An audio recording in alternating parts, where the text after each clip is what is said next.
देवघर नगरिया में गर्मी जी भोले आबा नहीं है नींद जी। ए भोला सुनी ना, देवघर नगरिया में गर्मी जी भोले आबा नहीं है नींद जी।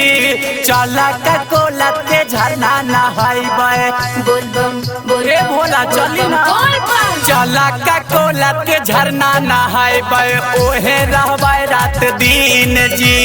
चला कोला के झरना नहाइबे, ओहे रहबे रात दिन जी।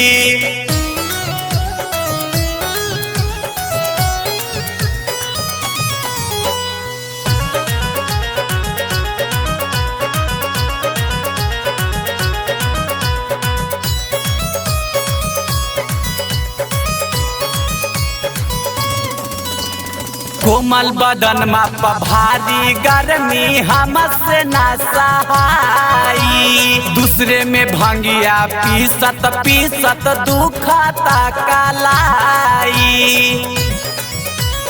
बड़ी दुख वाले बोला। कोमल बदन में भारी गर्मी हमसे ना सहाई। तोहर भांग पीसत पीसत दुखता कलाई। बस हाके साजावा सवारा किनली हम मिक्सर मशीन जी। बस हाके साजावा सवारा किनली हम मिक्सर मशीन जी। चला कोला के झरना नहाइबे,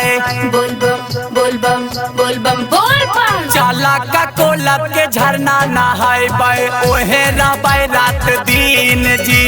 चला कोला के झरना नहाइबे, ओहे रहबे रात दिन जी।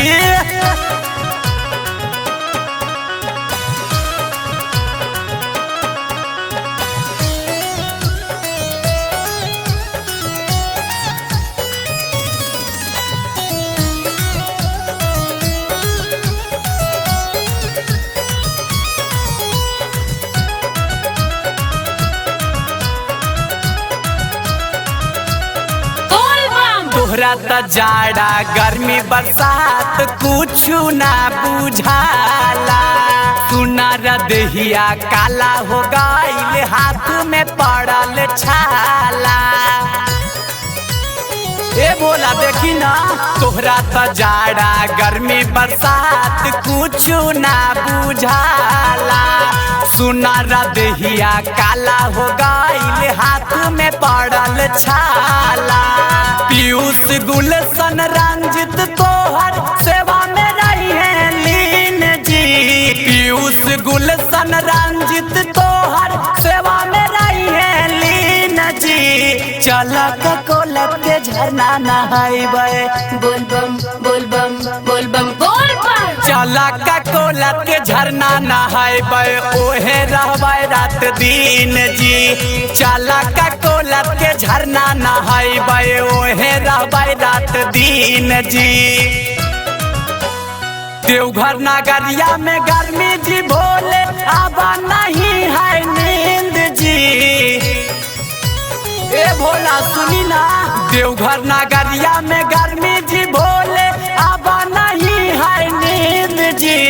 चला कोला के झरना नहाइबे, ए भोला चली ना, चला कोला के झरना नहाइबे, ओहे रहबे रात दिन जी। चला कोला के झरना नहाइबे, ओहे रहबे रात दिन जी।